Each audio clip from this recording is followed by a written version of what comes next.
So I have wasted 7 years of my life. मैंने 2018 को मैंने पहली बार नीट दिया था, तो उस साल तो नहीं हुआ था। उस साल पेपर का लेवल मॉडरेट टू डिफ़िकल्ट था, तो उस साल मेरा अच्छा नहीं हुआ। फिर मैंने 19 को फिर से दिया, उस साल भी मेरा नहीं हुआ। फिर 20 को भी मैंने दिया, उस साल भी नहीं हुआ था। तो फिर मेरे मम्मी-पापा ने मुझे समझाया उस साल कि तू बीएससी पे एडमिशन ले ले, क्योंकि ऑलरेडी 2 या 3 साल का गैप हो चुका है, तो तू एडमिशन ले ले। तो फिर मैंने बीएससी पे एडमिशन लिया। बीएससी पे एडमिशन लेने के बाद मैंने बीएससी कंप्लीट किया अच्छे से। कंप्लीट करने के बाद 2025 को मैंने फिर से दिया एग्ज़ाम। तो उस साल तो देखो मुझे पता नहीं था कि एग्ज़ाम का पैटर्न सडनली इतना चेंज हो जाएगा। उससे पहले जैसे आता था तो उसी टाइप का ही मैंने प्रिपरेशन किया था अच्छे से करके। तो 2025 का नीट देने के बाद उस साल भी मार्क्स उतने अच्छे नहीं थे, फिर भी मैं काउंसलिंग के लिए गया था। तो जाकर वहाँ पर मुझे नहीं मिला, काउंसलिंग पे सीट ऑलरेडी फ़िल्ड हो चुके थे, तो उस साल भी मुझे नहीं मिला। तो मैंने फिर बहुत उम्मीद छोड़ दी थी। अब कुछ कुछ सही नहीं रहा था मेरे लिए। तो फिर से मैंने 2026 के लिए प्रिपरेशन करना शुरू कर दिया। तो शुरू शुरू करने के बाद तो वैसे प्रिपरेशन अच्छा ही चल रहा था। अ, फ़िज़िक्स का उतना अच्छा नहीं था, लेकिन एंड में आते-आते मैंने प्रैक्टिस अपनी बढ़ाई फ़िज़िक्स की, और बायो और केमिस्ट्री ठीक-ठाक था। तो जैसे पैटर्न चल रहा था, तो देखो 25 को भी 2025 का जो नीट का पेपर था, उसमें भी केमिस्ट्री उतना टफ़ मैं नहीं कहूँगा था। फ़िज़िक्स टफ़ था, बहुत ज़्यादा टफ़ था। लेकिन केमिस्ट्री और बायोलॉजी बोल सकते हो मॉडरेट लेवल का था।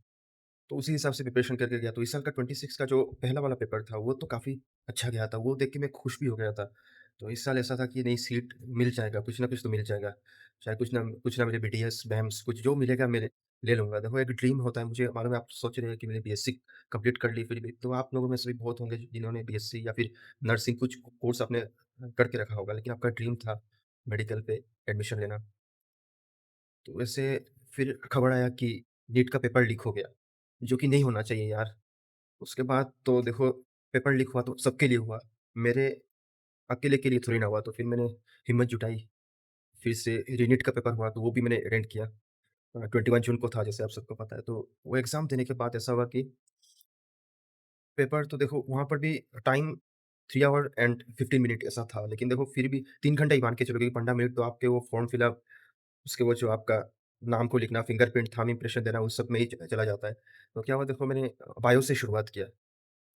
तो बायो नहीं कहूँगा, लोग बोल रहे थे काफ़ी आसान था, उतना भी आसान नहीं था, देखो ट्रिकी था, मैं बोलूँगा मॉडरेट था, ईज़ी टू मॉडरेट लेवल का था बायोलॉजी। तो वो करने में भी मुझे 50 मिनट ऐसा तो लग गया था एग्ज़ाम में, क्योंकि देखो मैंने सिली मिस्टेक भी की थी, लेकिन वो बाद में उसको ठीक कर लिया था। जैसे कि आपको पता है वो जो एक क्वेश्चन आया था, वो हैप्लॉइड डिप्लॉइड टाइप का कुछ क्वेश्चन था, वो जो ट्वाइस n इक्वल टू 46, कुछ ऐसा टाइप का। तो उसपे मैंने पहले सिली मिस्टेक कर लिया था, लेकिन बाद में फिर से देखकर उसको मैंने ठीक किया था, क्योंकि डिप्लॉइड क्या दिया था आपको, मतलब हैप्लॉइड n इक्वल टू देखिए उसका आंसर निकाल के फिर से आपको सही आंसर लिखना था। तो वैसे देखो डायरेक्ट नहीं था, थोड़ा बहुत ट्रिकी था, मतलब थोड़ा सोच समझ के आपको करना था।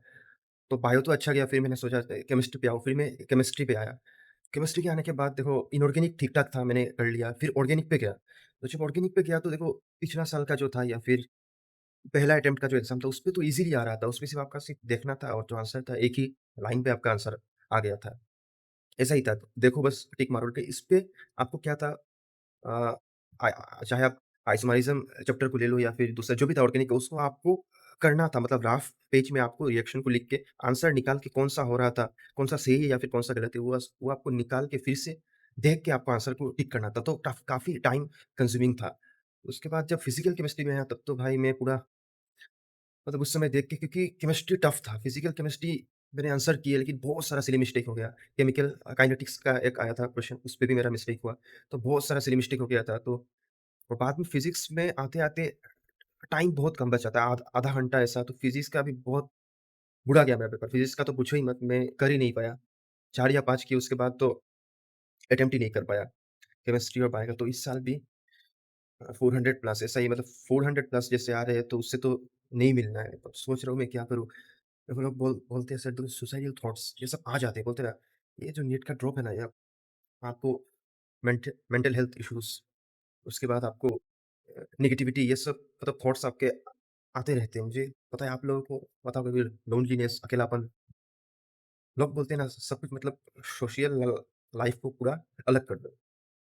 रात-रात भर जाग कर पढ़ाई करना, फिर दोस्तों के साथ घूमना-फिरना ये सब तो पूरा बंद ही मतलब हो गया। जब आप प्रिपरेशन करते हो तब घूमना-फिरना सब कुछ बंद ही हो जाता है आपका। पूरा दिन बैठ के बस मॉक लगाओ, प्रैक्टिस करो, तो इन्हीं सब में चला जाता है। तो बहुत बच्चे जिन्हों का 3 या 4 साल होते हैं तो सुसाइडल थॉट्स आने लगते हैं, जो कि ये सब मतलब डिप्रेशन के कारण होता है, जो कि नहीं होना चाहिए।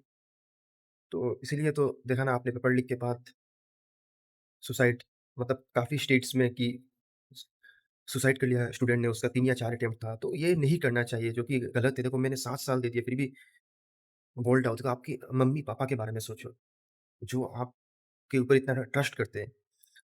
तो देखो मैंने तो 7 साल दे दी इस एग्ज़ाम को, मैं सोच रहा हूँ नेक्स्ट ईयर देने की हिम्मत नहीं हो रही है फिर से ये एग्ज़ाम। नेक्स्ट ईयर सुनने को आ रहा है सीबीटी मोड में एग्ज़ाम होगा, तो नेक्स्ट ईयर ये एग्ज़ाम देने की हिम्मत ही नहीं हो रही है मुझसे।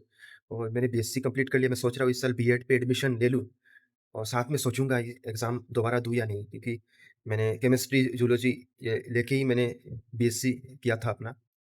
दोबारा देने देने का मन ही नहीं कर रहा है क्योंकि अभी कुछ ठीक नहीं है, मिलेगा या नहीं मिलेगा। या फिर मैं सोच रहा हूँ काउंसलिंग करूँ। देखो मार्क्स इस साल भी सुनने को आ रहा है 600 प्लस काफ़ी बच्चे के आएँगे। मैं सोच रहा हूँ प्राइवेट से बेम्स पे एडमिशन ले लूँ या फिर बीएड कर लूँ।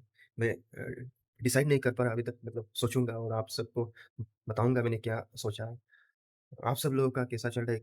कितना ड्रॉप था या फिर कितना साल आपने इस एग्ज़ाम के लिए प्रिपरेशन किया? और फिर कैसा गया आपका एग्ज़ाम, आपका मार्क्स?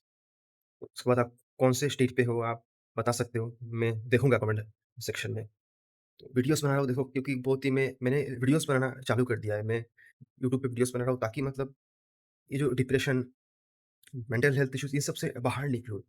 अब मैं पूरा अकेला हो चुका हूँ, कोई नहीं है कुछ शेयर करने के लिए। मेरे दोस्त जो एमबीबीएस कर रहे थे वो लोग, उन लोगों का एमबीबीएस खत्म हो चुका है। कुछ लोगों ने पीजी पे एडमिशन लिया इस साल, तो पूरा अकेला बोल सकते हैं, मैं पूरा अकेला हो गया हूँ अभी, मतलब कोई नहीं है कुछ शेयर करने को।